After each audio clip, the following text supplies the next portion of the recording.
හොඳයි. එහෙනම් දරුවනේ ආයුබෝවන්. අපි දැනට කතා කරමින් ඉන්නේ අපේ උසස් පෙළ කෘෂි විද්‍යාව යටතේ හමුවන විෂය නිර්දේශය තුළ පවතින 7 වන ඒකකය. 7 වන නිපුණතා මට්ටම කිව්වත් කමක් නැහැ. මොකක්ද? ශාක කායික ක්‍රියාවලි ප්‍රශස්තව පවත්වා ගැනීම. එහෙම නැත්නම් මේකට අපි කියනවා ශාක කායික විද්‍යාව කියලා. එතකොට මේ යටතේ අපි අද කතා කරන්න යන්නේ අපේ දෙවන නිපුණතා මට්ටම. එහෙම නැත්නම් දෙවන පාඩම කිව්වත් කමක් නැහැ. මේ ශාක කායික විද්‍යාව යටතේ හමුවන මොකක්ද පාඩම? භෝග නිෂ්පාදනය සඳහා ශ්වසනීය දායකත්වය. දැන් මෙතනත් අපි මතක් කරන්න කැමති අපි මේ පොඩි ගනුදෙනුවක් නෙමේ කරන්නේ දරුවනේ. අපි කෘෂි කර්මාන්තයේදී වගා කරනවා භෝග ශාක. භෝග ශාක වගා කරලා ඕවැම් බලාපොරොත්තු වෙන්නේ මොනවද? අස්වැන්නක් බලාපොරොත්තු වෙනවා. අපි භෝග ශාක වගා කරලා ඕකෙන් අස්වැන්නක් තමයි බලාපොරොත්තු වෙන්නේ. දැනගන්න අපි ලබා ගන්න මේ අස්වැන්න කියන්නේ ශාකයේ හට ගන්නා වියලි පදාර්ථ වලට. මොකක්ද වියලි පදාර්ථ කියන්නේ? අපි ඉංග්‍රීසියෙන් කියනවා dry matter කියලා. සමහරු කියනවා dry material කියලා. අපි ශාක කොටසක් අරගෙන කිසියම් ශාක කොටසක් අරගෙන නැත්නම් ශාකයක තියෙන අස්වැන්නක් වෙන්න පුළුවන්, බීජයක් වෙන්න පුළුවන්, මොකක් හරි කමක් නැහැ. අපි කොටසක් ගන්නවා. අරගෙන ඕක දානවා ළමියෝ ඕකේ බර කිරා ගන්නවා. කිරාගෙන දානවා මේ වගේ භාජනයකට. දැන් මෙන්න තියෙනවා ශාක කොටස. ඊළඟට මේකට තාපය ලබා දීලා රත් කරනවා. සෙන්ටිග්‍රේඩ් අංශක 105ට තමයි මේක රත් කරන්නේ. රත් කරද්දි මොකද වෙන්නේ? මේකේ තියෙන ජලයේ හෙවත් තෙතමනය ඉවත් වෙලා යනවා. මේකේ තියෙන ජලයේ හෙවත් තෙතමනය ඉවත් වෙනවත් එක්කම අපට ලැබෙනවා මේකේ තියෙන ජලය දැන් ඉවත් වුණානේ ළමයෝ. අපට ලැබෙනවා මේකේ ජලයේ හැර ඉතිරි ද්‍රව්‍ය. මෙන්න මේකට අපි කියනවා dry material හෙවත් වියලි පදාර්ථය කියලා. මෙන්න මේකට තමයි අපි කියන්නේ dry matter හෙවත් වියලි පදාර්ථය කියලා. අපට යම් ශාකයකින් අස්වැන්න වශයෙන් වැදගත් වෙන්නේ මේ dry material එක හෙවත් වියලි පදාර්ථය තමයි. අපි එහෙමනම් කෘෂිකර්මයේදී උත්සාහ කරන්නේ මෙන්න මේ dry material එක හෙවත් වියලි පදාර්ථය වැඩි කරගන්න. වියලි පදාර්ථය වර්ධනය කරගන්න. අපේ උත්සාහය වෙලා තියෙන්නේ මේ වියලි පදාර්ථය වැඩි කරගන්න එකයි. අපේ වෑයම් වෙලා තියෙන්නේ එහෙනම් මේ විදිහට වියලි පදාර්ථය වැඩි කරගන්න. දැන් කොහොමද වියලි පදාර්ථය වැඩි කරගන්නේ? ශාකයක තියෙන වියලි පදාර්ථය කියන්නේ ළමයෝ ශාකයක තියෙන වියලි පදාර්ථය කිව්වත් අස්වැන්න කියලා අපි කියන්නේ ප්‍රධාන දෙන්නෙක්ගේ ගනුදෙනුවක්නේ. එක්කෙනෙක් තමයි ප්‍රභා සංශ්ලේෂණය. මේ ප්‍රභා සංශ්ලේෂණ ක්‍රියාව මගින් අස්වැන්න හෙවත් වියලි පදාර්ථ හෙවත් කාබෝහයිඩ්‍රේට් නිපදවනවා. හැබැයි මේ නිපදවන අස්වැන්න නැත්තම් කාබෝහයිඩ්‍රේට් නැත්තම් වියලි පදාර්ථයෙන් මොකද වෙන්නේ? තව කොටසක් වැය වෙනවා ශ්වසනය සඳහා.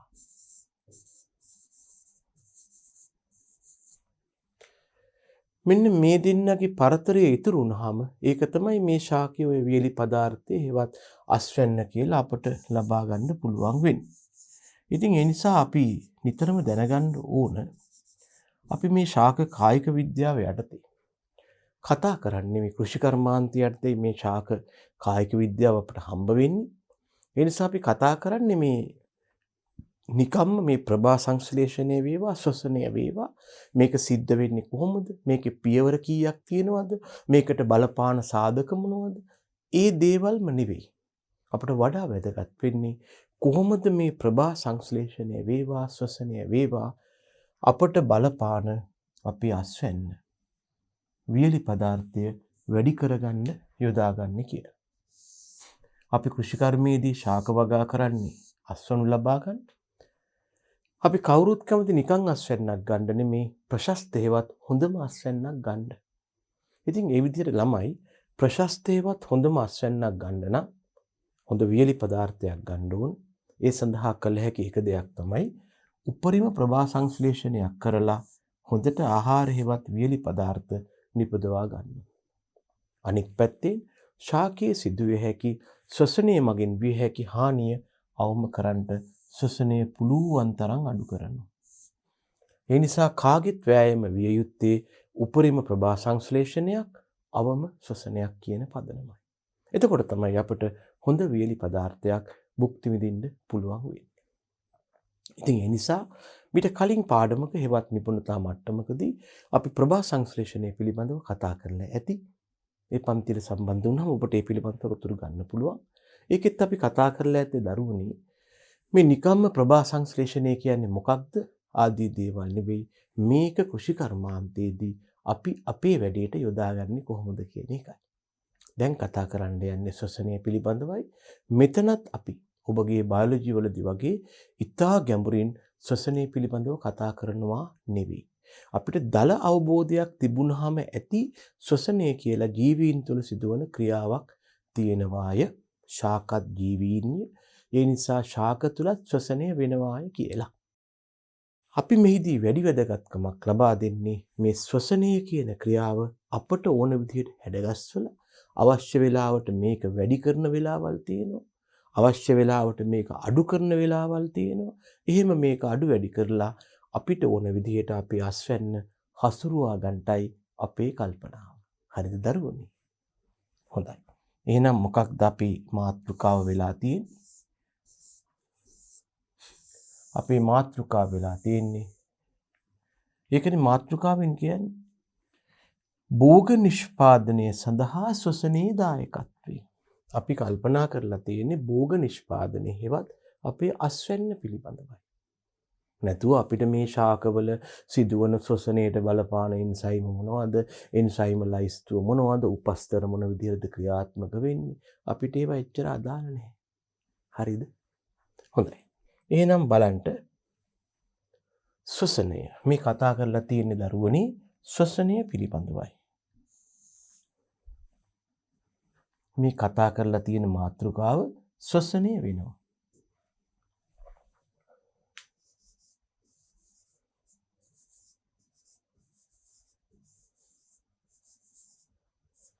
මේ ශ්වසනයට අපි ඉංග්‍රීසියෙන් කියනවා respiration කියලා. ශ්වසනයට අපි ඉංග්‍රීසියෙන් කියනවා respiration කියලා.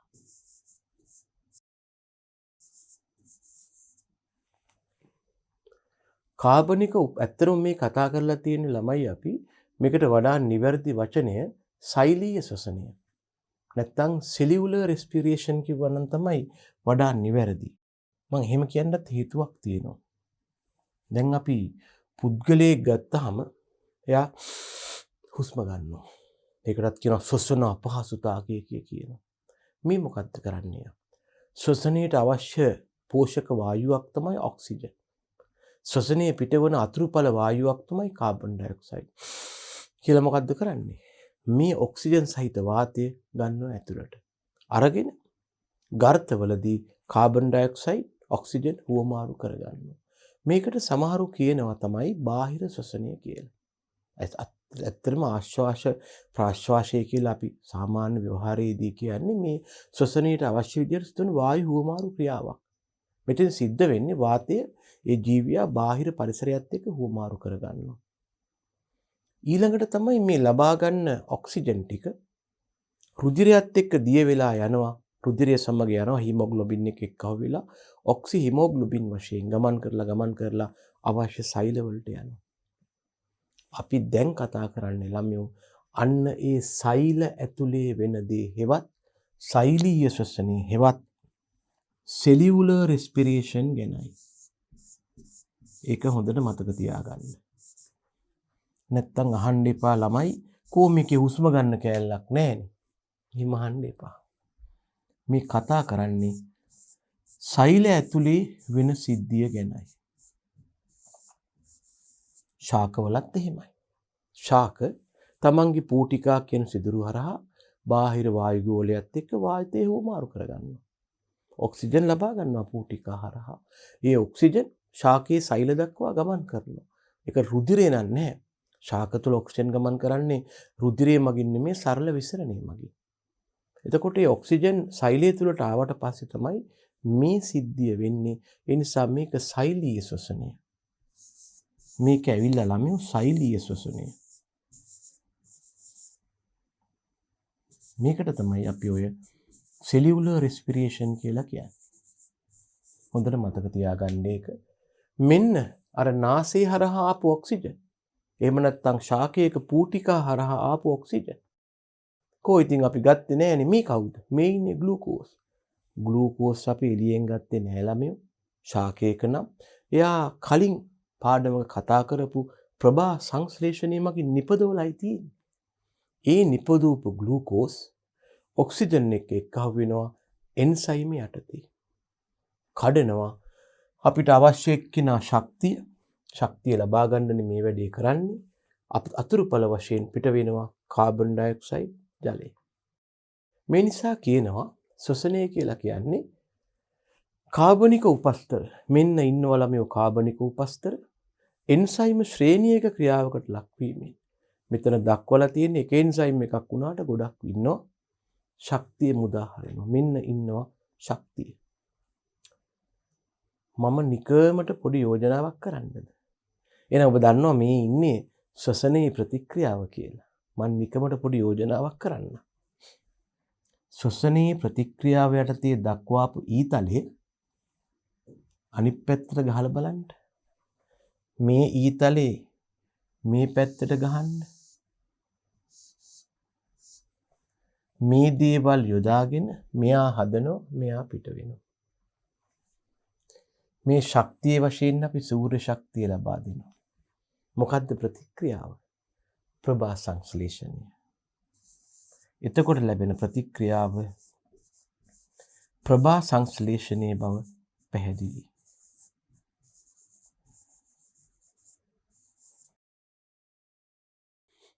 මේ පැත්තට ගියොත් ශ්වසනය, මේ පැත්තට ගියොත් ප්‍රභා සංශ්ලේෂණය. එතකොට මේ ශ්වසනය යටතේ මුදා හැරලා තියෙන්නේ කවුද එහෙනම්? ප්‍රභා සංශ්ලේෂණය යටතේ නිෂ්පාදනය කරපු සූර්ය ශක්තිය. ඔයාලා දන්නවා ඇතිනේ. ශක්තිය මවන්න හෝ නසන්න බෑ.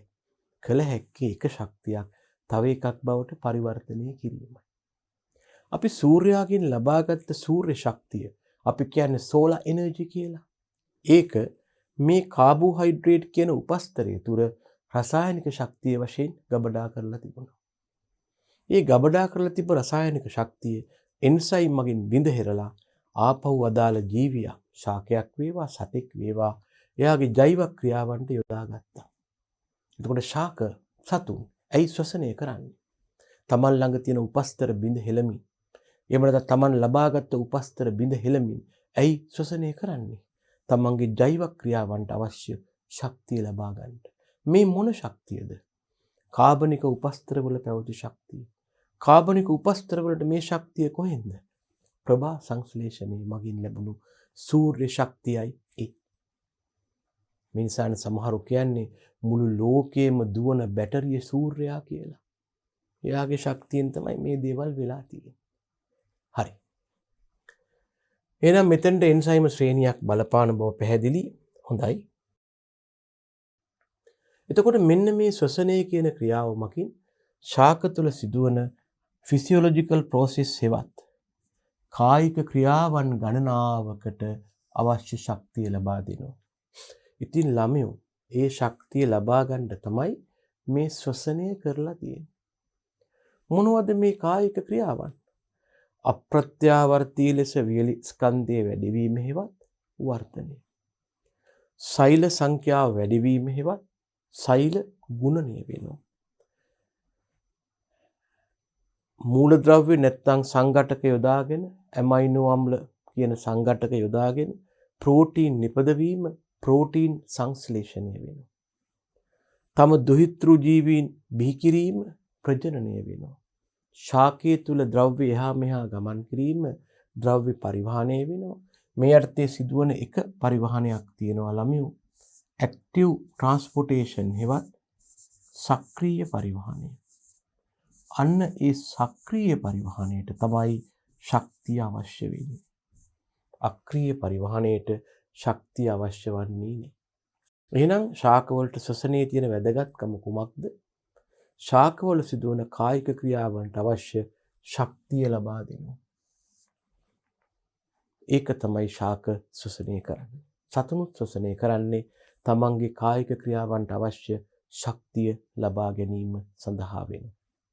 මෙන්න කායික ක්‍රියාවන්ට උදාහරණ. ඉතින් අර වගේම අපි කතා කරනවා ශ්වසනයේදී භාවිතා වන සුලභතම උපස්තරය ගැන. ශ්වසනයේදී භාවිතා වන සුලභතම ශක්ති උපස්තරය ළමයි දැනගන්න ග්ලූකෝස් බව. ඇත්තෙන්ම මම පොඩි බාහිර දෙයක් කියන්නම්.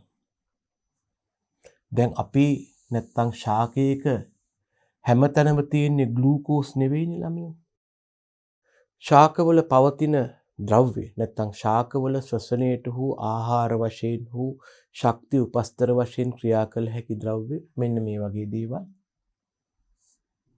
කාබෝහයිඩ්‍රේට් තියෙන්න පුළුවන්. එකම කාබෝහයිඩ්‍රේටේ ශාකවල තියෙන ග්ලූකෝස් නෙවෙයි.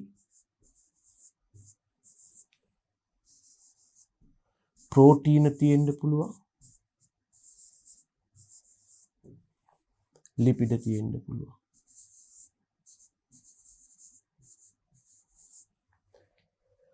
ප්‍රධාන වශයෙන් ශාකවල ශ්වසනයට භාවිතා වෙන්නේ මෙන්න මේ උපස්තරයි. හැබැයි දැන් මෙතන කියනවා ළමයි ශ්වසනයේදී භාවිතා වන සුලභතම කාබනික ශක්ති උපස්තරය ග්ලූකෝස් කියලා. ඔය කියන්නේ මෙන්න මේකයි. දැනගන්න ශාකවල ශ්වසනය ආරම්භ වෙන්නේ ග්ලූකෝස් වලින්. ශාකවල ශ්වසනය ආරම්භ වෙන්නේ ග්ලූකෝස් වලින්. එහෙමනම් මේ කවුරු හිටියත් මොන කාබෝහයිඩ්‍රේට් එක හිටියත් මොන ප්‍රෝටීනය හිටියත් මොන ලිපිඩය හිටියත් මුලින් මෙයා ග්ලූකෝස් බවට පත් වෙන්න ඕන. අපි දැන් ගත්තොත් එහෙම සමහර සුක්‍රෝස් වගේ කෙනෙක් එයා කෙලින්ම සුක්‍රේස් එන්සයිමේ මගින් ග්ලූකෝස් එහෙම හදනවා. එහෙම නැත්නම් තව ලොකු කාබෝහයිඩ්‍රේට් එකක් ගත්තොත් උදාහරණයක් පිෂ්ඨය. එයත් මුලින් ජල විච්ඡේදනය වෙනවා. ජල විච්ඡේදනය වෙලා අවසානයේ බිඳලා ග්ලූකෝස් බවට පත් වෙනවා. ඒ හින්දා කවුරු ආවත් මොන කාබෝහයිඩ්‍රේට් එකක් ආවත් ග්ලූකෝස් බවට පත් වෙන්න ඕන. ප්‍රෝටීනුත් එහෙමයි ළමයි. අපි යම් ප්‍රෝටීනයක් ගත්තාම එයා බිඳ වැටිලා ඇමයිනෝ අම්ල හදනවා. පස්සේ මේ ඇමයිනෝ අම්ලත් මෙයා බවට පත් වෙනවා. ප්‍රෝටීන් එක සැරේම ඇමයිනෝ අම්ල බවට පත් වෙන්නේ නැහැ. ප්‍රෝටීන්, පොලිපෙප්ටයිඩ්, ඩයිපෙප්ටයිඩ්, පෙප්ටෝන, ප්‍රෝටියෝසෝම කැඩලා තමයි ඇමයිනෝ අම්ල බවට පත් වෙන්නේ. හැබැයි ඇමයිනෝ අම්ලත් කෙලින්ම ශ්වසනයට දායක වෙන්නේ කොයි වෙලේ හරි ග්ලූකෝස් හදන්න ඕන. ඊළඟට ලිපිඩ. ලිපිඩත් ඔය වගේ තමයි. ලයිපේස කියන එන්සයිම කාණ්ඩය මගින් හදනවා මේ දාම්ල. එහෙම නැත්තම් හදනවා ළමයෝ ග්ලිසරෝල. හැබැයි ඒගොල්ලත් ශක්ති උපස්තර වශයෙන් ශ්වසනයට දායක වෙන්න නම් කොහොම හරි ගිහිල්ලා ග්ලූකෝස් බවට පත් වෙන්න ඕන. අනේකයි අපි කියන්නේ ශ්වසනයේදී භාවිතා වන සුලභතම ශක්ති උපස්තරය ග්ලූකෝස් කියලා. එතකොට මේ ග්ලූකෝස් ශ්වසනය යටතේ ප්‍රධාන පියවර 3කට ලක් වෙන බව මෙතන කියනවා. පළවෙනි පියවර ග්ලයිකොලිසිස් පියවර, ඊළඟට ක්‍රෙබ්ස් චක්‍රය, ඊළඟට ඉලෙක්ට්‍රෝන පරිවහන දාමය. සිද්ධ වෙන්නේ මෙන්න මෙහෙම දෙයක්. ළමයෝ ඉස්සරලාම ඔය ඉන්න ග්ලූකෝස් මේක සිද්ධ වෙන්නේ තනි පියවරකින් නෙමෙයි පියවර ගණනාවකින් කැඩෙනවා. දැන් ඔබ දන්නවා ග්ලූකෝස් වල තියෙනවා ළමයෝ කාබන් පරමාණු 6ක්. මෙයා කැඩෙනවා කාබන් පරමාණු 3ක් තියෙන අම්ල අණු 2ක් බවට. මේ අම්ලයට අපි කියනවා පයිරුවික් අම්ලය කියලා. ග්ලූකෝස් ඉස්සෙල්ලම කැඩෙනවා කාබන් පරමාණු 3 බැගින් තියෙන පයුරික් අම්ල අණු 2ක් බවට. ග්ලූකෝස් කියන කාබන් පරමාණු 6ක් තියෙන කාබනික සංයෝගය කාබන් පරමාණු 2ක් 3ක් තියෙන පයුරික් අම්ල අණු 2ක් බවට බිඳ වැටීමේ ක්‍රියාවට අපි කියනවා ළමයි ග්ලයිකොලිසිස් හෙවත්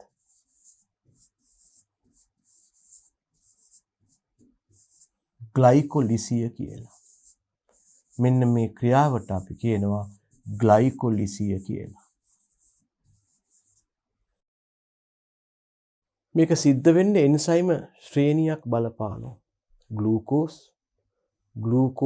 ෆොස්ෆේට්, ග්ලූකෝස් 1,6 ඩයිෆොස්ෆේට් ආදී වශයෙන් කැඩීගෙන ඇවිල්ලා තමයි මේ පයුරික් අම්ලයේ බවට පත් වෙන්නේ. මේ කැඩෙන අතරතුර එයා හදනවා ATP හෙවත් ශක්තිය.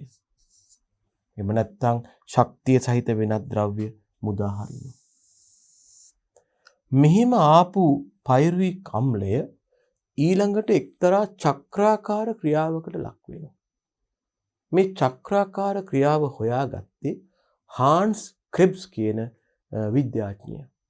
ඒ නිසා මේ චක්‍රාකාර ක්‍රියාවට අපි කියනවා ක්‍රෙබ්ස් සයිකල් එක හෙවත් ක්‍රෙබ්ස් චක්‍රය කියලා. ඔබට මතක ඇති ප්‍රභා සංශ්ලේෂණය යටතේ මේ වගේ චක්‍රයක් හම්බ වුණා ඩාර්ක් රියැක්ෂන් හෙවත් අඳුරු ප්‍රතික්‍රියාව යටතේ. මේකට අපි කිව්වා කැල්වින් චක්‍රය, සමහර කිව්වා කැල්වින් මෙල්වින් චක්‍රය කියලා. ඒ වගේ මෙතනත් චක්‍රයක් හම්බ වෙනවා. ඒකට අපි කියනවා ක්‍රෙබ්ස් චක්‍රය හෙවත් ක්‍රෙබ්ගේ චක්‍රය කියලා.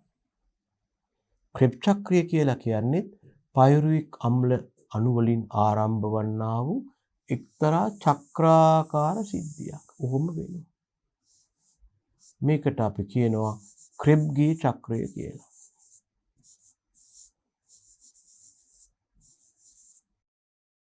මේ ක්‍රෙබ් චක්‍රයේ මගිනුත් ශක්තිය අඩංගු විවිධ සංයෝග කැඩි එනවා. ATPද, FADද, NADHද ආදී වශයෙන් සංයෝග කැඩි එනවා. මේ කැඩෙන සංයෝගවල තියෙනවා ඉලෙක්ට්‍රෝන. ඊළඟට මේ ඉලෙක්ට්‍රෝන ගමන් කරනවා එක්තරා විශේෂ සිස්ටම් එකක් ඔස්සේ. මේ සිස්ටම් එකට අපි කියනවා ඉලෙක්ට්‍රෝන ट्रांसफर सिस्टम हेවත් ඉලෙක්ට්‍රෝන මේකට අපි කියනවා ඉලෙක්ට්‍රෝන පරිවහන පද්ධතිය කියලා.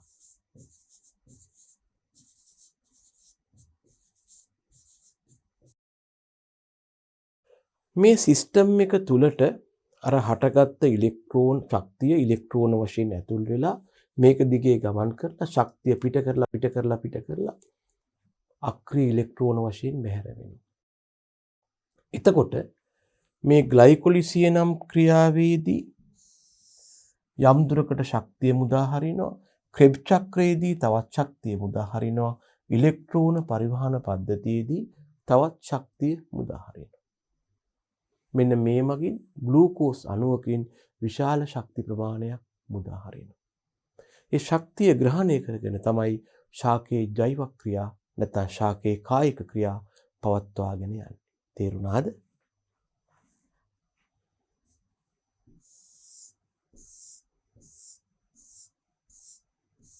ඒ නිසා අපි කියලා තියෙනවා මේ ශ්වසනයේදී භාවිතා වන සුලභතම කාබනික උපස්තරය වෙන්නේ කවුද? ග්ලූකෝස් කියලා. මේ ශ්වසනයේ ප්‍රධාන පියවර තුනක් ගැන කිව්වා. ග්ලයිකොලිසිය ගැන කිව්වා. ක්‍රෙබ්ස් චක්‍රය ගැන කිව්වා. ඉලෙක්ට්‍රෝන පරිවහන දාමය හෙවත් ඉලෙක්ට්‍රෝන පරිවහන පද්ධතිය ගැන කිව්වා. ග්ලයිකොලිසිය කියලා කියන්නේ ග්ලූකෝස් කැඩෙනවා.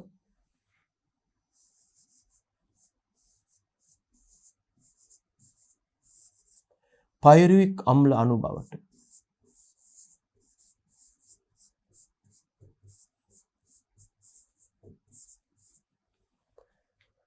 ක්‍රෙබ් චක්‍රයට පයරුවික් ඇතුල් වෙලා ඒක හරහා බිඳ වැටීගෙන යනවා. ගිහිල්ලා මුදා හරිනවා ශක්තිය. ATP, FAD, ඉලෙක්ට්‍රෝන. ඊළඟට ඒව ඇතුල් වෙනවා ඉලෙක්ට්‍රෝන පරිවහන දාමයට. ඒක දිගේ මේ ඉලෙක්ට්‍රෝන ගමන් කරද්දී ශක්තිය මුදා හරිමින් ඉස්සරහට යනවා. මේ ක්‍රියාවන් ඔක්කොගෙදීම නිකුත් වන ශක්තිය අවසානයේ ශ්වසනයේ ජනනය කළ ශක්තිය වශයෙන් අපට ලැබෙනවා. එහෙනම් මෙන්න කියලා තියෙනවා ග්ලයිකොලිසිය. මේකට අපි ඉංග්‍රීසියෙන් කියනවා ළමයි ග්ලයිකොලිසිස් කියලා. මම ඔය පොඩි ඕවරෝල් එක්ස්ප්ලනේෂන් එකක් කියවත් සරල හැඳින්වීමක් කළේ බලන්න ග්ලයිකොලිසිස්.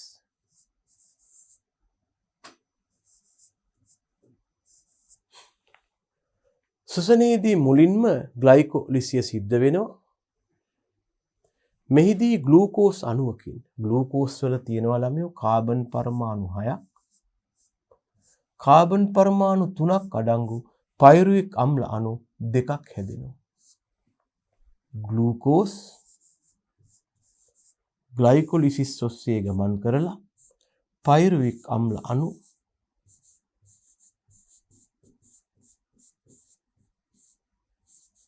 දෙකක් හදනවා.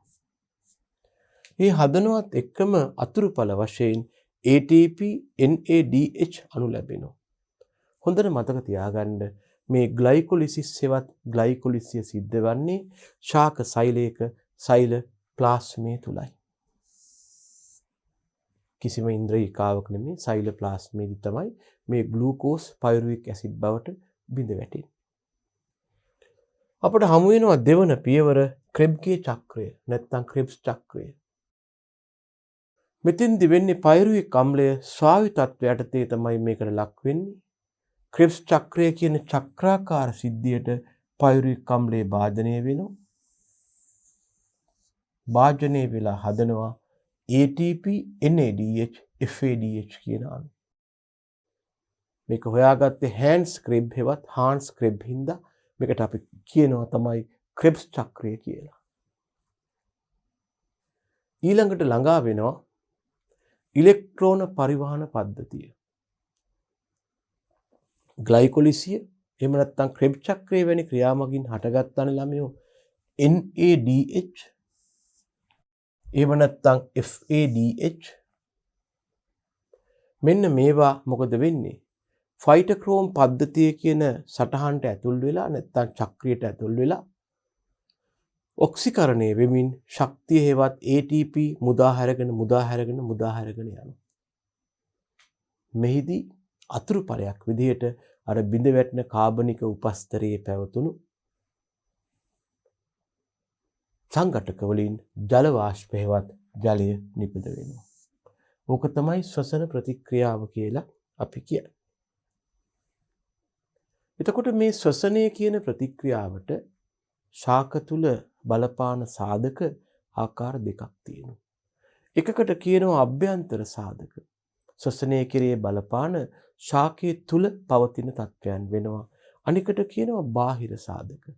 ශ්වසනය කෙරේ බලපාන ශාකයෙන් බැහැර තත්වයන් වෙනවා. මොනවද ශ්වසනය කෙරේ බලපාන අභ්‍යන්තර සාධක වෙන්නේ? ශ්වසනයට බලපාන ශාකයේ තුලම පවතින තත්වයන් තමයි. ඒ නිසා අපි කියනවා අභ්‍යන්තර සාධක ශ්වසනය කෙරේ බලපාන ශාකයේ තුලම පවතින තත්වය. පළවෙනි එක එන්සයිම. දැනගන්න ශ්වසනය සඳහා එන්සයිම ශ්‍රේණියක් බලපානවා. තනි එන්සයිමයක් නෙවෙයි. ඒවා නිසි ප්‍රමාණ වලින් තිබීම වැදගත් වෙනවා. හොඳයි. එහෙනම් දෙවෙනි සාධකයේ සෛලීය සංයෝග. අපි මේ කතා කරන්නේ ශ්වසනය කෙරේ බලපාන අභ්‍යන්තර සාධකනේ. පළවෙනි එක එන්සයිම ගැන කතා කළා. අපි කිව්වා මෙතන එන්සයිම ශ්‍රේණියක් බලපානවා කියලා. දෙවෙනි එක සෛලීය සංයෝග. ළමයෝ මේ සෛලීය සංයෝග වලට අපි ඉංග්‍රීසියෙන් කියනවා තමයි cellular compounds කියලා. මේවා සෛලවල තියෙන දේවල්. ආයි පිටින් ගාපුවා නෙමේ සෛල තුල තියෙනවා. තියෙන්නේ මොකටද? ශ්වසනය අවශ්‍ය විදිහට හසුරුවා ගන්න. එන්සයිම් වලට අමතරව කාබනික උපස්තර තියෙනවා. ඒ ළමයෝ අපිට අවශ්‍ය වන පිෂ්ඨය ආදී දේවල් ATP, NADH, FADH වැනි ද්‍රව්‍යද නිසි පරිදි තියෙන්න ඕන. මේවා ඌන වුණොත් ප්‍රතික්‍රියාව සිද්ධ වෙන්නේ නැතුව යනවා. මේ අපි කතා කළේ ශ්වසන ප්‍රතික්‍රියාව කෙරේ බලපාන අභ්‍යන්තර සාධක පිළිබඳවයි. මේ සාධක හරියට තිබුණ නැත්නම් ශාකයේ ශ්වසන ක්‍රියාවයි අඩාල වෙන්නේ. අපි කතා කරනවා දෙවනුව බාහිර සාධක. ශ්වසනයේ සඳහා වැදගත් වන ශාකයට බාහිර පරිසරයෙන් ලැබිය යුතු තත්වයන් තමයි ළමයෝ මේ. පළවෙනි එක්කෙනා උෂ්ණත්වය. දැනගන්න ශ්වසනය කියන්නේ එන්සයිමීය ක්‍රියාවක්. මේ එන්සයිම අධිකව උෂ්ණත්වයට සංවේදී වෙනවා. මම මෙහෙම කිව්වොත් මොකද කරන්නේ? එන්සයිම උෂ්ණත්වයට සංවේදී නම් මට මෙහෙම ගන්න පුළුවන් නේද ළමයෝ? මම එක්සක්ෂයට ගන්නවා පරිසර හේවත් මේ ප්‍රතික්‍රියාව සිදුවන උෂ්ණත්වය. මගේ එක්සක්ෂය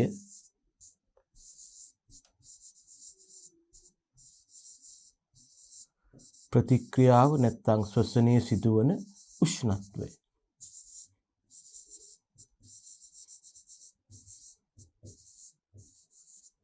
සෙන්ටිග්‍රේඩ් කියන y අක්ෂය මම ගන්නවා ළමයෝ ශ්වසන ප්‍රතික්‍රියාව විදිහට. y අක්ෂය මම ගන්නවා ශ්වසන ප්‍රතික්‍රියාව විදිහට.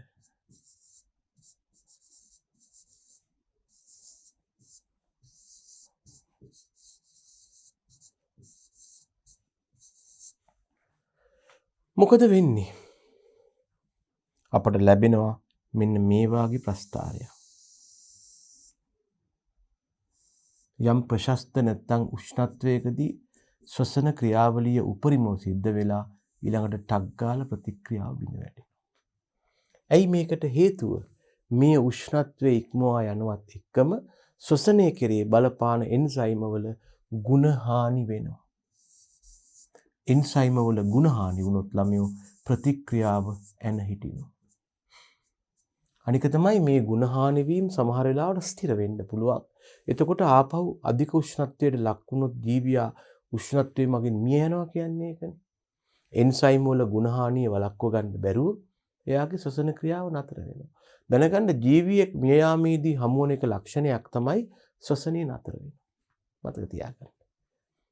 එහෙනම් අපි කතා කළේ කොහොමද ළමයෝ ශ්වසනය කියන ප්‍රතික්‍රියාවට බාහිර සාධකයක් වන උෂ්ණත්වයේ බලපාන්නේ කියන එකයි. දෙවෙනි එක තමයි ඔක්සිජන් සාන්ද්‍රණය. කිසියම් මට්ටමක් දක්වා ඔක්සිජන් සාන්ද්‍රණය වැඩි කරද්දී ප්‍රතික්‍රියාව වැඩි වෙනවා, උපරිම වෙනවා, පස්සේ නියත වෙනවා. මට අවශ්‍ය නම් ශ්වසනය කියන ප්‍රතික්‍රියාවට බාහිර සාධකයක් වන ඔක්සිජන් සාන්ද්‍රණය දක්වන බලපෑමත් මේ වගේම ප්‍රස්ථාරිකව ඉදිරිපත් කරන්න පුළුවන්. මම x අක්ෂයට දානවා මාධ්‍යයේ නැත්තම් බාහිර පවතින ඔක්සිජන් සාන්ද්‍රණය. බාහිර කියන්න පුළුවන්. එහෙම නැත්තම් මාධ්‍යයේ කියන්න පුළුවන්. O2 සාන්ද්‍රණය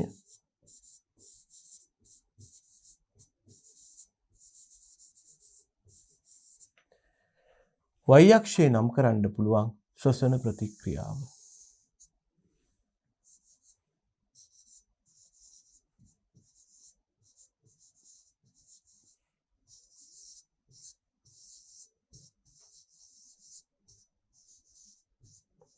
මොකද වෙන්නේ ළමයෝ?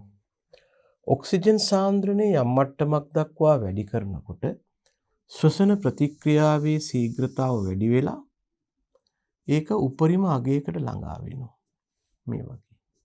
හැබැයි මතක තියාගන්න මෙතනින් එහාට තවදුරටත් ඔක්සිජන් සාන්ද්‍රණය වැඩි කළාට ශ්වසන ශීඝ්‍රතාව වැඩි වෙන්නේ නැහැ. ඇයි? එන්සයිම සීමාකාරී වෙන්න පුළුවන්. ආහාරමය උපස්තර නැත්නම් කාබනික උපස්තර සීමාකාරී වෙන්න පුළුවන්. ඒ නිසා ළමයෝ මේක අනන්තයේ දක්වා නැත්නම් එක දිගටම වැඩි වෙන ප්‍රතික්‍රියාවක් වෙනවා නෙවෙයි. යම් මට්ටමකින් පස්සේ තත්වය නියත වෙනවා. ඒක හොඳට මතක තියාගන්න. අපි කතා කළේ ශ්වසනය කෙරේ බලපාන සාධකයි. අපි කිව්වා බලපාන සාධක ප්‍රධාන ආකාර දෙකක් වෙනවා. එකක් තමයි අභ්‍යන්තර සාධක, අනික බාහිර සාධක. බාහිර සාධක දෙකක් ගැන කතා කළා මේ දක්වා. එකක් උෂ්ණත්වය, අනික ඔක්සිජන් සාන්ද්‍රණය. එතකොට අපිට වඩා වැදගත් වෙන්නේ මොකක්ද? මේ ශ්වසනය කියන කායික ක්‍රියාවේ තියෙන මේ පියවර ගැන, එන්සයිම ගැන, මේකේ ප්‍රතික්‍රියා ගැන ඒව නෙමෙයි. කෘෂිකර්මයේදී අපට වැදගත් වන විදිහට අපි කොහොමද මේ ශ්වසන ක්‍රියාව හසුරුවා ගන්නේ, හැන්ඩල් කරන්නේ, මෙහෙවා ගන්න කියන එකයි ළමයි අපට මෙහිදී වැදගත් වෙන්නේ. කෘෂිකර්මයේදී ශ්වසන ක්‍රියාවලිය යාමනය කිරීම. කෘෂිකර්මයේදී අවශ්‍යතාව පරිදි මේ ශ්වසන ක්‍රියාවේ වේගය පාලනය කරනවට තමයි මේ යාමනය කරනවා කියලා කියන්නේ. එහෙනම් කෘෂිකර්මාන්තයේ යටතේ මේ ශ්වසන ක්‍රියාවේ වේගය යාමනය හෙවත් පාලනය කිරීම ආකාර දෙකකට බෙදන්න පුළුවන්. එකක් තමයි අපි සමහර අවස්ථාවලදී ශ්වසන ක්‍රියාවේ වේගය වැඩි කරගන්නවා. ආයි සමහර අවස්ථාවලදී ශ්වසන ක්‍රියාවේ වේගය අඩු කරගන්නවා. එනම් ප්‍රශ්නයක් මතුවෙනවා මොන වගේ වෙලාවටද අපි ශ්වසන ක්‍රියාවේ වේගය වැඩි කරගන්නේ කියලා. එයට හමු වන පළවෙනි දේ තමයි බීජ කොටස් ප්‍රරෝහණය වේගවත් කර ගැනීම. දැනගන්න දැන් මෙතන මේ බීජ කොටස් ප්‍රරෝහණය වෙනවා කියලා කියන්නේ බීජයේ කෑලි කෑලි ප්‍රරෝහණය වෙනවා කියන අදහස නෙවෙයි. බීජයක් ප්‍රරෝහණය වෙනකොට ඒකේ සමහර ස්ථානවලට තමයි විශේෂයෙන්ම වැඩි උෂ්ණත්වය වැදගත් වෙන්නේ. කාටද? කලලයට. මොකටද? කලලයේ තියෙන එන්සයිම සක්‍රිය වෙන්නයි. ඒ නිසා දැනගන්න මම පිළිගන්නවා ප්‍රරෝහණය වෙන්නේ සමස්ත බීජයේ බව. නමුත් අපි කොටස් වල තමයි මේ උෂ්ණත්වයේ වැඩිවීම වැදගත් වෙන්නේ. එහෙනම් අපි කියනවා ප්‍රශස්ත බීජ ප්‍රරෝහණයක් සඳහා වැඩි ශ්වසනයක් වෙන්නයි ඕනේ. ළමයෝ දැනගන්න බීජ ප්‍රරෝහණයේ යටතේ මොකද වෙන්නේ? දැනගන්න මේ බීජ තුල පවතිනවා සංචිත ආහාර. උදාහරණයක් පිෂ්ඨය වෙන්න පුළුවන්. බීජය තුල පවතින මේ පිෂ්ඨය මුලින්ම එන්සයිම වලින් බිඳ වැටිලා පත් වෙනවා ග්ලූකෝස් බවට. අන්න ඒ ග්ලූකෝස් තමයි ඊළඟට ලක් වෙන්නේ ළමයි ග්ලයිකොලිසියට. එහෙනම් බීජයක ප්‍රරෝහණය වෙනකොට මේ ශ්වසන ක්‍රියාව වැදගත් වෙනවා. ඇයි? මේ ශ්වසන ක්‍රියාව මගින් තමයි බීජය ප්‍රරෝහණය වීමට අවශ්‍ය ශක්තිය ලබා දෙන්නේ. මේ ලබා දෙන ශක්තිය මගින් තමයි බීජයේ කලලය සක්‍රිය වෙලා වර්ධනය හා විකසනය සිද්ධ වෙන්නේ. ඒ සඳහා අවශ්‍ය ශක්තිය ලැබෙන තාක්කල් කලලය අක්‍රිය වෙලා ඉන්නවා. හැබැයි අවශ්‍ය ශක්තිය නැත්නම් මේ මඟ පෙන්වීම ලැබුණාම යා ගුණණය වෙනවා. ඉතින් ඒ නිසා බීජ ප්‍රරෝහණයේදී බීජවල ශ්වසන ශීඝ්‍රතාව වැඩි වෙන එක නැත්නම් බීජවල ශ්වසන ශීඝ්‍රතාව හොඳට තියෙන එක අපට වැදගත් වෙනවා. ඒතර මේකට අපි ටිකක් වැඩි උෂ්ණත්වයකට යනවා. එතකොට මෙන්න මේ වාගේ දේවල් අපි බීජ ප්‍රරෝහණය යටතේ කරනවා. වී බීජ ප්‍රරෝහණයේදී බොල් ඉවත් කරලා ජලයේ පොඟවලා ගොඩ ගහලා ආවරණය කරලා බර යොදනවා. බලන්න වී බීජ ප්‍රරෝහණයේදී කරන දේවල් බොල් අයින් කරනවා. ජලයේ පොඟවනවා.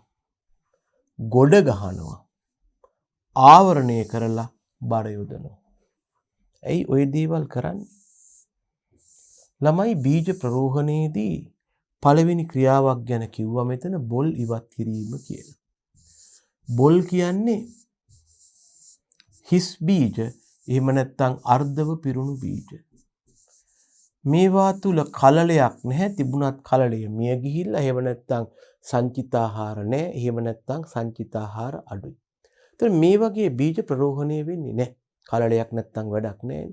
අපි ඒ නිසා කල්තබාම දන්නවා මේවා ප්‍රරෝහණය වෙන්නේ නැහැ කියලා. එහෙමනම් ඒ වගේ ප්‍රරෝහණය වෙන්නේ නැති බව කල්තබා දන්න බීජ බොරුවට ප්‍රරෝහණය කරන්න තියාගන්න එක තේරුමක් නැහැ ළමයෝ. ඒ හන්ද මොකද අපි කරන්නේ? ඒවා අයින් කරනවා. කොහොමද බොල් ඉවත් කරන්නේ ළමයි?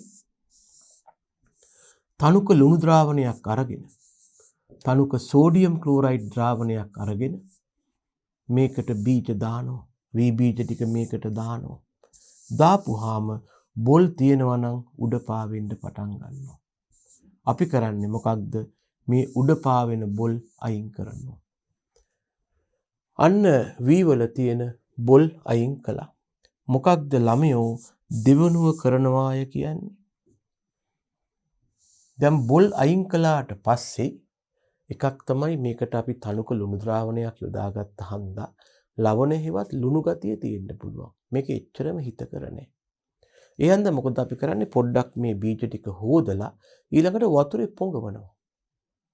දැනගන්න බොල් ඉවත් කරනවා කියලා බීජ පැය ගාණක් වතුරේ දාලා තියන්නේ නැහැ. එතකොට හිස් බීජත් වතුර උරාගෙන යටට යනවා ළමයි. තනුක ලුණු ද්‍රාවණයක දැම්ම පොඩ්ඩක් කලත් අවුවා. එවලෙම මේ මොහොතේම උඩ පාවෙන හා මැද පාවෙන බීජ ටික අයින් කළා. හොඳ බීජ කියලා අඩිය තියෙනවා. ගත්ත නැත්නම් දැනගන්න බොල් අයින් කරනවා කියලා බීජ වරු ගණන් වතුරේ ගිල්ලා තියන්නේ.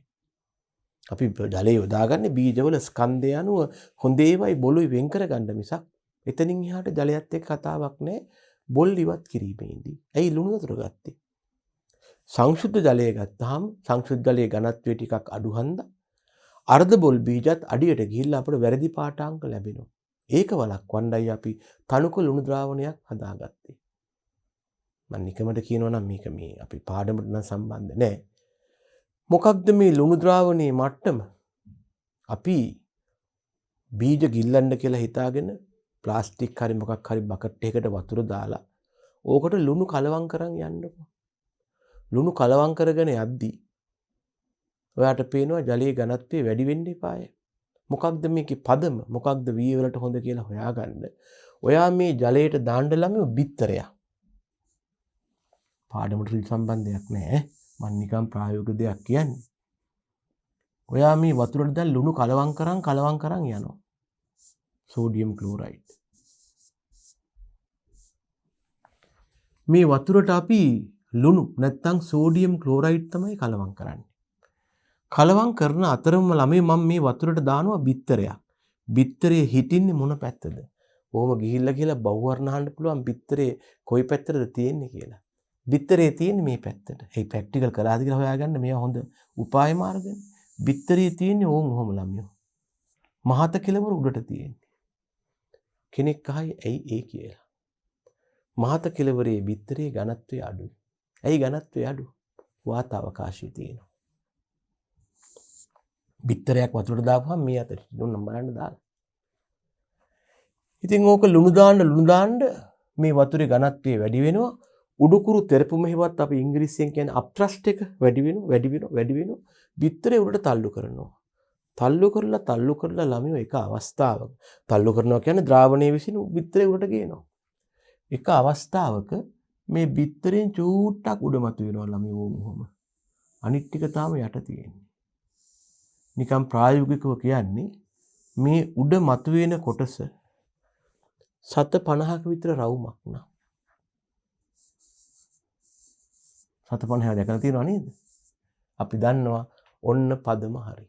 ඔන්න මේ ද්‍රාවණය ගානට බොල් ඉවත් කරන මට්ටමට ඇවිල්ලා. මේකේ ඉතින් මම මේ දුවල පුතාලට කිව්ව විභාගයට නෙමෙයි කවුරු හරි දරුවෙක් ඇත්තටම අවංකව කෘෂිකර්මය කරනවා නම් ගෙදරදී පොඩ්ඩක් විතර මේ වගේ තාත්තලා අම්මලාගේ වැඩවලට උදව් වෙනවා නම් එයාට කියත හැකි බොල් අයින් කරන ක්‍රමය. අඩුම ගානේ ඒකත් වැදගත් වෙනවනේ ඕගොල්ලන්ට. ඒකයි මම නිකන් කිව්වේ. ඒක වැඩි ඇඟට ගන්න එපා. හරි. එතකොට දැන් මෙහෙම බොල් අයින් කරනවා කියලා පැය ගණන් වතුරේ දාලා තියන්නේ නැහැ ළමයි. මේ විදිහට ටක් ගාලා බොල් ටික අයින් කරලා දැම්මා. ඊළඟට මේක අපි ළමයෝ ජලයේ පොඟවනවා. අන්න ඒ ජලයේ පෙඟවීමට නම් අපි යම් කාලයක් සමහරු පැය 8ක් 10ක් 12ක් විතර වතුරේ දාලා තියෙනවා. පැය 12ක් විතර. එතකොට මොකද වෙන්නේ? මේ බීජයේ තිබ්බනම් නිෂේධක ද්‍රව්‍ය. ඒ කියන්නේ බීජ ප්‍රරෝහණය වළක්වන ද්‍රව්‍ය ඒවා හේදෙනවා. මීට අමතරව බීජයේ වතුර උරා ගන්නවා. වතුර උරා ගන්නවත් එක්කම ඒකේ තියෙන සංචිත පිෂ්ඨයේ ජල විච්ඡේදනය වෙලා ශ්වසනයට ලෑස්ති තත්වයටපත් වෙනවා. මේකේ තියෙන ශ්වසන එන්සයිම සක්‍රිය වෙනවා. දැන් ප්‍රතික්‍රියාව වඩා කාර්යක්ෂමයි.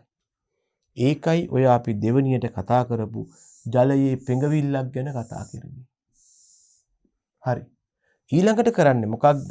බීජ ප්‍රරෝහණය වෙන්න උෂ්ණත්වය අවශ්‍යයි ළමයෝ. දැන් තෙතමනේ ලබා දුන්නා. උෂ්ණත්වය ලබා දෙන්න මොකද කරන්නේ? මේක එකතැන ගුලි වෙන්න ගොඩ ගහනවා. දැන් මේ බීජවල ශ්වසනය වෙනවා තෙතමනේ යටතේ. මේ ශ්වසනය මගින් තාපය හෙවත් උෂ්ණත්වය පිට වෙනවා. හැබැයි එක ළඟ ගොඩ ගහපුවාම මොකද වෙන්නේ? මේ බීජවල උෂ්ණත්වය හෙවත් තාපය මෙතන රැඳිලා තව තවත් උෂ්ණත්වය වැඩි වෙනවා. මේක බාහිර පරිසරයට නිකුත් වෙන එක වළක්වන්න ඔයාට පුළුවන් මේක උඩින් ආවරණයක් දාන්න. මේක කවර් කරන්න පුළුවන් ඔයාට. මේක කවර් කරන්න පුළුවන් ගෝණියක් හරි මොකක් හරි දාලා. ඊළඟට මේකට බාහිර පීඩනයක් දුන්නොත් ළමයෝ අංශූන්ගේ ගැටීම වැඩි කරලා ඔයාට තවත් උෂ්ණත්වය වැඩි කරන්න පුළුවන්. ඒ හන්දා ඔයා මොකද කරන්නේ? මේකට කළු ගලකින් හරි මොහොකින් හරි බරකුත් තියෙනවා. වී වලට බර තියන්නේ ඒකයි. බර තිබ්බහම මේ ස්කන්ධය මගින් පහළට පීඩනයක් ඇති කරනවා. මේ ඇති කරන පීඩනය නිසා අංශූන්ගේ ගැටීම් ප්‍රමාණය වැඩි වෙලා මෙතන උෂ්ණත්වය වැඩි වෙනවා. මම උදාහරණයක් කියන්නම්. ඔයා බස් එකේ හිටගෙන යනවා සෙනඟ පිරිච්ච බස් එකක. කකුල් දෙකම තියාගන්නත් බෑ. ටිකක් දැන් කකුල් දෙකෙන් ගියාම ඊට පස්සේ සෙනඟ තවත් ගත්තාම එක කකුලක් උස්සාගෙන යන්නේ. එක් කකුලෙන් බස් එකේ යද්දි මොකද වෙන්නේ? මේ කකුල ඇඟේ තියෙන බර ඔක්කොම මත තෙරපිලා මේ කකුල නිකන් රත් වෙලා වගේ වට දැනෙන්න පටන් ගන්නවා. අංශූන්ගේ තෙරපීම වැඩි වෙද්දී උෂ්ණත්වය වැඩි වෙනවා. ඒකටයි අපි බීජ නැත්තම් බීජවල ප්‍රරෝහණය වැඩි කළේ ශ්වසනය වේගවත් කරන්නට මෙන්න යොදාගත්ත උපාය මාර්ග. යම් දවසක් ඒ ළමයෝ මෙතනින් වුණත් රචනා ප්‍රශ්නයක් අහන්න පුළුවන්. බීජ ප්‍රරෝහණය සඳහා සූදානම් කරන ආකාරය පැහැදිලි කරන්න. එතකොට ඔබ කෑ ගහනවා ඕක සිලබස් එකේ නෑනේ කියලා. එතකොට පරීක්ෂකතුමා මහාචාර්යතුමා කියනවා නෑ. ළමයෙක් වුණාම අපේ රටේ වැඩිපුරම වගා කරන භෝගය ගැන දැනගෙන ඉන්න එපාය ප්‍රායෝගිකව. අනික මෙතන තියෙන වී නෙමෙයිනේ. බීජ ප්‍රරෝහණය, සුප්තතාව ඉවත් කිරීම. ඒව නෙමේ තියෙන්නේ. ඒවා බීජ පූර්ව ප්‍රතිකාරනේ. ඒවා දැනන් ඉන්න ඕන කියලා මත පළ වෙන්න පුළුවන්. එහෙම නැත්නම් ශ්වසනයේ වේගවත් කරන කායික විද්‍යාව. මෙතන වී වගාවක් නැහැ කියලා මත පළ කරන්න පුළුවන්. ඒ නිසා පොඩ්ඩක් මේ වගේ ප්‍රායෝගික දේවල් ගැන අවදියෙන් ඉන්න කියලා යෝජනා කරනවා.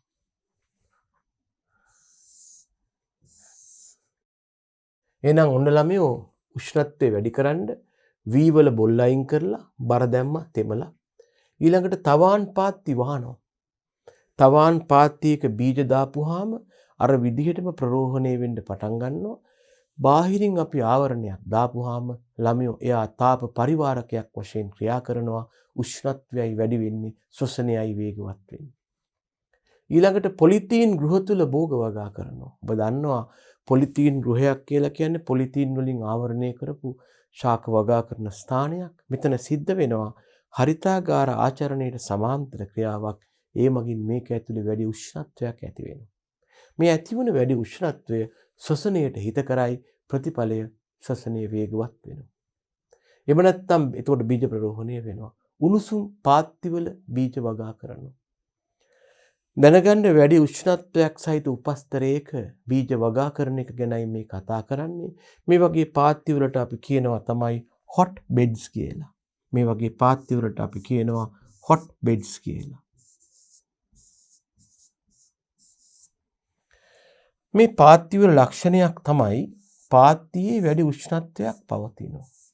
පාත්තියේ පවතින වැඩි උෂ්ණත්වයේ මගින් ළමයි බීජය ප්‍රරෝහණය වෙනවා. කොහොමද මේ පාත්තියේ වැඩි උෂ්ණත්වයක් ගන්න?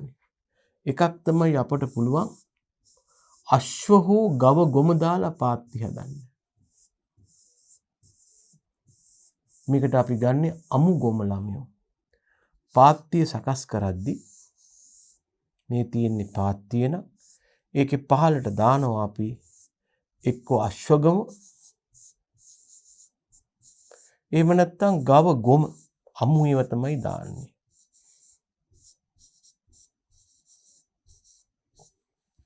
මේක උඩ දානවා රෝපණ මාධ්‍ය. මේ තියෙන රෝපණ මාධ්‍ය. මේ රෝපණ මාධ්‍ය තමයි මේ දාලා තියෙන්නේ.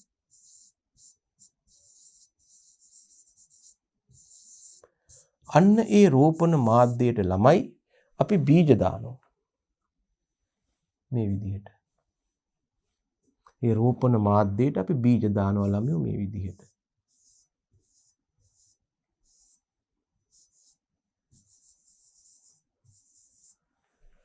දැන් මොකද වෙන්නේ? මේ අශ්ව හෝ ගව ගොම අමු හන්දා මේවායේ වියෝජනයේ වස්වසනේ මගින් අධික තාපයක් උපදිනවා. ඒ ඇතිවන අධික තාපයේ මගින් රෝපණ මාධ්‍ය උෂ්ණත්වය වැඩි වෙලා බීජ ප්‍රරෝහණය වෙන්න පටන් ගන්නවා. ඔන්න එක උණුසුම් පාත්ති වර්ගයක් අශ්ව හෝ ගව ගොම යෙදූ ආකාරය. තව වර්ගයක් අපිට හදන්න පුළුවන් තාප දඟර යෙදූ ආකාරය. මේ ලංකාවේ එච්චර නැහැ. මේ වගේ තවාන් පාත්ති හදලා ඒකේ අපි බීජයක් දානවා. ඒකේ ළමයෝ යටින් අපි දානවා මේ වගේ තාප දඟරයක්. ඒක යටින් අපි තාප දඟරයක් දාලා ඒක දිගේ විදුලි ධාරාව යවනවා. දැන් මොකද වෙන්නේ? අර අයන් එක වගේ හීටරේ වගේ මේක රත් වෙනවා. ඒ ලැබෙන පාත්තිය තාපයේ මගින් පාත්තිය රත් වෙනවා. මේකේ බීජ දාලා තියෙනවා. එතකොට මේ බීජ වලට වැඩි උෂ්ණත්වය ලැබිලා ඒවා ප්‍රරෝහණය වෙනවා. තව වර්ගයක් තියෙනවා හොට් බෙඩ්ස් ඒවත් උණුසුම් පාත්ති තව ආකාරයක් දක්වන්න පුළුවන්. ඒකට අපි කියනවා තව උණුසුම් පාත්ති වර්ගයක් අපට දක්වන්න පුළුවන්.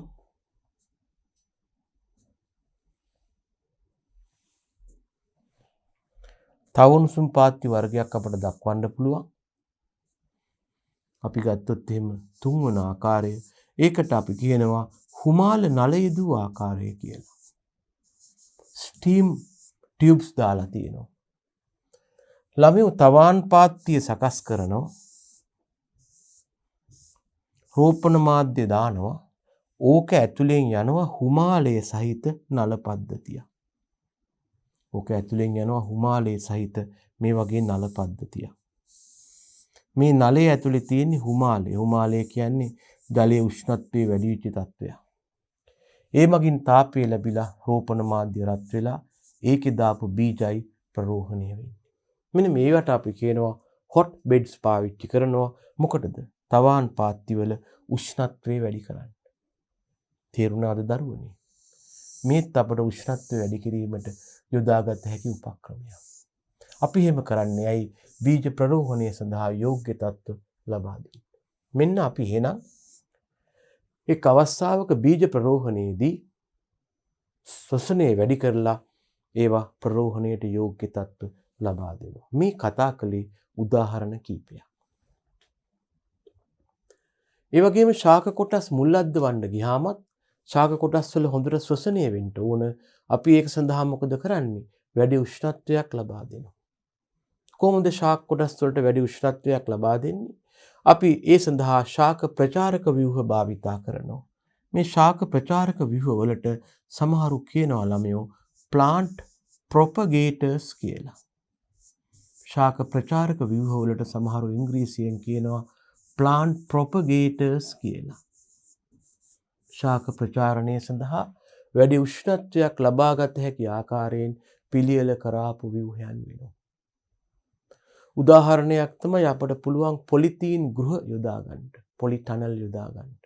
මේවා ඇතුලේ වැඩි උෂ්ණත්වයක් ප්‍රතිඵල වෙනවා. හරිතාගාර ආචරණයට සමාන්තර ක්‍රියාවක් වෙලා ඒ යටතේ ඔබට බීජ ප්‍රරෝහණය කරන්න පුළුවන්. ශාක කොටස් මුල් අද්දවන්න පුළුවන්. ඊළඟට ශාක අතු බැඳීම හේවත් ලේය කිරීමට ගියාම අපි එතන ඉතා දැඩිව ගැට ගන්නවා. දැඩිව ගැට ගහපුවාම මොකද වෙන්නේ? අංශුන් එකිනෙකාට ගැටෙනවා. අර කලින් වගේ එතන උෂ්ණත්වයයි වැඩි වෙන්නේ. ඒ වගේම උෂ්ණත්වය වැඩි කරන තව අවස්ථාවක් යෝජනා කරන්න පුළුවන් කම්පෝස්ට් නිපදවීමේදී. දැනගන්න කම්පෝස්ට් නිපදවීමේදී අපි යොදාගන්නේ ස්වායු ශ්වසනය. මම පිළිගන්නවා නිර්වායු ශ්වසනයනොත් පුළුවන්. ඒත් බහුලව අපි කම්පෝස්ටිං වලට පාවිච්චි කරන්නේ ස්වායු ශ්වසනයේ බව දැනගන්න. එතකොට මේ මගින් අපට පුළුවන් වැඩි තාපයක් ප්‍රතිඵල වෙන්න දීලා සාපේක්ෂව කෙටි කාලයක් තුල හොඳ ගුණාත්මක කම්පෝස්ට් ලබා ගන්න. එතකොට මෙතෙන්දී අපි කරන්නේ මොකක්ද? මේ වැඩි උෂ්ණත්වයක් ලබා දීම මගින් ඉක්මනින් කම්පෝස්ට් ලබා ගන්නවාට අමතරව මේ ලබා දෙන වැඩි උෂ්ණත්වයේ මගින් අමුද්‍රව්‍ය වල තියෙන වල්පැල රෝග පලිබෝධ ආදී වේනම් විනාශ කරනවා. ඒ නිසා කම්පෝස්ට් සෑදීමේදී හොඳින් ශ්වසනය සිද්ධ වෙලා වැඩි උෂ්ණත්වයක් ඇති වෙන එක වැදගත් වෙනවා. කම්පෝස්ට් සෑදීමේදී හොඳින් ශ්වසනය සිද්ධ වුණොත් තමයි වැඩි උෂ්ණත්වයක් හටගන්නේ. ඒක අපට වැදගත් වෙනවා. ඇයි ළමයෝ? එතකොට තමයි මොකද අමුද්‍රව්‍ය වල අතර තියෙන වල්පැල, රෝග, පලිබෝධකාරක ආදිය විනාශ වෙන්නේ. එහෙනම් මොකද්ද අපි කරන්නේ? මේ අමුද්‍රව්‍ය අතර සවායු ශ්වසනය සිදුවන විදිහට අමුද්‍රව්‍ය හා ශුද්‍ර ජීවීන් හොඳින් තෝරා ගැනීමක් කරනවා. මීට අමතරව හොඳට මේ ශුද්‍ර ජීවීන්ගේ සවායු ශ්වසනය සක්‍රිය වෙන්න මේගොල්ලන්ට හොඳින් ජලය ලබා දෙනවා. හොඳට වාතාශ්‍රය ලබා දෙන්න අමුද්‍රව්‍ය වරින් වර මිශ්‍ර කරනවා. එහෙම කරපුවාම අමුද්‍රව්‍ය අතර හොඳින් වාතාශ්‍රයයි සංසරණය වෙන්නේ. තෙතමනය දුන්නාම ශුද්‍ර ජීවීන් හඳුන්වා දුන්නාම තෝරාගත්ත කට්ටිය අමුද්‍රව්‍ය මිශ්‍ර කරලා වාතාශ්‍රය දුන්නාම මොකද වෙන්නේ? වැඩි උෂ්ණත් නැත්නම් වැඩි ශ්වසන ශීඝ්‍රතාවක් වාර්තා වෙනවා. ශ්වසන ශීඝ්‍රතාව වැඩි වෙනවත් එක්කම වැඩි උෂ්ණත්වයක් ප්‍රතිඵල වෙනවා. ඒ උෂ්ණත්වයේ වැඩි වෙනවත් එක්කම එක පැත්තකින් හානිකර වල්පැල, රෝග, පලිබෝධකාරකයි විනාශ වෙන්නේ. අපි එතෙක් කතා කළේ ශ්වසන ක්‍රියාවේ වේගය වැඩි කරගන්න හැටි ගැන. නමුත් සමහර අවස්ථාවලදී අපට අවශ්‍ය වෙනවා ශ්වසන ක්‍රියාවේ වේගය අඩු කරගන්න. එහෙම නැත්නම් ශීඝ්‍රතාව අඩු කරගන්න. මෙන්න අපි කරන එක වැඩක්. ගබඩා කළ බීජවල ජීවිතාව ආරක්ෂා කරගන්න අපි මේ වැඩේ කරනවා. මොකද අපට අවශ්‍යතාවයක් නැහැ ළමයි බීජ ගබඩා ඇතුලේ ඒවා ප්‍රරෝහණය වෙන්න හෝ ශ්වසනය වේගවත් වෙලා සංචිත ආහාර වැය වෙන්න. ඒ නිසා මොකද අපි කරන්නේ? බීජ ගබඩා කළාට පස්සේ ඒක ඇතුලේ ශ්වසන ශීඝ්‍රතාව අඩු කරගන්න, ඒවායේ සංචිත ආහාර කල් තියාගන්න හෝ අනවශ්‍ය විදිහට ගබඩාව තුල ප්‍රරෝහණය වෙන එක වළක්වන්න අඩු උෂ්ණත්ව තත්ත්ව පවත්වා ගන්නවා. එහෙම නැත්නම් ශ්වසනය අඩු කරන තත්ත්ව පවත්වා ගන්නවා. මෙන්න යොදා ගන්න තත්ත්වවලට උදාහරණ. බීජ ගබඩාවේ ඇතුල් බිත්තිවල සුදු පාට තීන්ත සමාවෙන්න පිටපැත්තේ බිත්තිවල සුදු පාට තීන්ත ආලේප කරනවා. එතකොට සුදු පාට මගින් ලැබෙන තාපයේ පරාවර්තනය කරනවා. අනවශ්‍ය පරිදි රත් වෙන එක වැළැක්වෙනවා. ඊළඟට පුළුවන්කමක් තියෙනවා නම් බීජ ගබඩාව වායු සමීකරණය කරනවා. උෂ්ණත්වයේ පහළ යනවා. බීජ ගබඩාවේ තියෙන වායු අතර ඇති ඔක්සිජන් කොටසක් අයින් කරනවා. මොකද ඔක්සිජන් වැදගත් වෙනවා ශ්වසන වායුවක් වශයෙන්. එයාව අයින් කරලා ඒ වෙනුවට නිෂ්ක්‍රීය වායු විදිහට නයිට්‍රජන් එහෙම නැත්නම් හයිඩ්‍රජන් වැනි වායු අරගෙන මේක පුරවන්න පුළුවන්. ඒ වගේම අනවශ්‍ය විදිහට බීජ ගබඩා ඇතුළත තෙත් වෙන එක වළක්වනවා. බීජ ගබඩා ඇතුළත තෙත් වුණොත් එහෙම මොකද වෙන්නේ? අනවශ්‍ය විදිහට සංචිත ආහාර සක්‍රිය වෙලා ශ්වසන ශීඝ්‍රතාව ඉහළ යනවා. මෙන්න අපි ශ්වසන ක්‍රියාවේ වේගය අඩු කරගන්නට යොදා ගන්න උපක්‍රම කීපයක්. හරිද ළමයි? ඊළඟට ශාක විසින් නිපදවන ආහාර අනවශ්‍ය ලෙස වැය වෙන්න පුළුවන් ශ්වසනයේ යටතේ ඒක වළක්වන්න අපි ප්‍රභා සංශ්ලේෂණයට කාර්යක්ෂමව දායක නොවන එහෙම නැත්නම් ශ්වසනයේ වැඩිපුර සිද්ධ වෙන පත්‍ර ඉවත් කරනවා. මේ වගේ පත්‍ර වලට සමහරු කියනවා ළමයි පරපෝෂී පත්‍ර හෙවත් පැරසිටික් ලීව්ස් කියලා. ඒ කියන්නේ මෙයා නිපදවන්නේ අඩු ආහාර ප්‍රමාණයක්. හැබැයි වැඩි ප්‍රමාණයක් යැපීමට පාවිච්චි කරනවා. මේවට අපි කියනවා පැරසිටික් ලීව්ස් කියලා. අන්න ඒ වාගේ පත්‍ර වේද ඒවා අයින් කළා දානවා. එතකොට ශාකවල ශ්වසන ශීඝ්‍රතාව අඩු වෙනවා. ඊළඟට මල් වගාවේ අස්වැන්න වැඩි කරගන්න පුළුවන්. අනවශ්‍ය විදිහට ශාකවල රෝස වගේ ශාකවල ශ්වසන ශීඝ්‍රතාව ඉහළ ගියොත් මල් හටගන්නේ නැහැ. හටගත්තත් හටගන්නේ කුඩා මල්. මේ තත්ත්වය වළක්වන්න අපි පුළුවන් තරම් දුර රාත්‍රී කාලයේ පසේ උෂ්ණත්වය අඩු කරනවා. ඒකට කරන්නේ මොකක්ද? රෝස වගා කරපු ස්ථානවල කඳේ ඉඳලා සෙන්ටිමීටර් 10ක් දුලින් නැත්තම් මුල් වලට ශීතල හානිය ඇති වෙනවා. පසට අයිස් වතුර දානවා. අපි ওই වගේ උපක්‍රම යොදාගන්නේ ශ්වසන ශීඝ්‍රතාව අඩු කරන්න. ඊළඟට අල හැදෙන එක වැඩි කරන්නට අපි දිවා කාලයේ වැඩි උෂ්ණත්වයකුත් රාත්‍රී අඩු උෂ්ණත්වයකුත් තියෙන ස්ථාන තෝරගන්නවා. ළමයි දිවා කාලයේ පවතින වැඩි උෂ්ණත්වය නිසා හොඳින් ප්‍රභා සංශ්ලේෂණය වෙලා ශාකයේ ආහාර හෙවත් සංචිත හට ගන්නවා. නමුත් රාත්‍රී කාලයේ උෂ්ණත්වය අඩු හන්දා ශ්වසනය අඩුවෙන් සිද්ධ වෙලා අපි දන්නවා. ශාකයක අස්වැන්න කියන්නේ මොකක්ද? ශාකයක අස්වැන්න කියන්නේ ප්‍රභා සංශ්ලේෂණය මගින් නිපද වූ ආහාර අඩු කිරීම, ශ්වසනය මගින් වැය වූ ආහාර. දැන් මෙතෙන්දී අපි ශාකයේ ප්‍රභා සංශ්ලේෂණය වෙන්නේ දිවා කාලයේටනේ. ප්‍රභා සංශ්ලේෂණය සඳහා උෂ්ණත්වයේ බලපානවා. ඒ නිසා දිවා කාලයේ වැඩි උෂ්ණත්වයක් තිබුණාට කමක් නැහැ. හැබැයි ශ්වසනය සිද්ධ වෙන්නේ රාත්‍රී කාලේ. ඉතින් රාත්‍රී කාලේ අනවශ්‍ය විදිහට ශ්වසනය වැඩි වෙන එක වළක්වන්න අපි රාත්‍රී කාලේ අඩු උෂ්ණත්වයක් ලබා දෙනවා. එතකොට දිවා කාලයේ ප්‍රභා සංශ්ලේෂණය මගින් නිපදවපු සංචිත ආහාර වැය වෙන එක අඩු වෙනවා. ඒ නිසා අපි කරන්නේ මොකක්ද? අලවගාවට භූගත කොටස් අස්වනු වශයෙන් ලබා ගන්න භෝගවලට නැත්නම් අලභෝග වගාවට දිවා කල උෂ්ණත්වයේ වැඩි, රාත්‍රී කල උෂ්ණත්වයේ අඩු ප්‍රදේශ තමයි තෝරගන්නේ. උදාහරණ වැලිමඩ, බණ්ඩාරවිල, එහෙම නැත්නම් නුවරඑළිය වගේ ප්‍රදේශවල අපි ඒ වැඩේ කරනවා. ඉතින් මෙන්න මේ විදිහට දරුවනේ අපට පුළුවන්කමක් තියෙනවා ශ්වසන ශීඝ්‍රතාව අපට අවශ්‍ය විදිහට හසුරුවා ගැනීමෙන් ශාකවල කායික ක්‍රියාවන් හා අස්වැන්න පාලනය කරන්න. එහෙනම් අපි මේ පාඩම යටතේ කතා කළේ ශ්වසනය කියන ප්‍රතික්‍රියාව පිළිබඳව. හුදෙක්ම ශ්වසනය මොකක්ද? ඒක වැදගත් වෙන්නේ කොහොමද කියනවාට වඩා කෘෂි කර්මාන්තයේදී අපට අවශ්‍ය විදිහට ශ්වසනය හසුරුවා ගැනීම පිළිබඳවයි. එහෙනම් අපි ඒ සමග මේ පාඩම නිමා කරනවා. තවත් මෙබඳු පාඩමකින් ඔබ හා සමග මුසු වන බලාපොරොත්තු වෙමින් ඔබෙන් සමුගන්නවා. එහෙනම් ආයුබෝවන් දරුවෝ.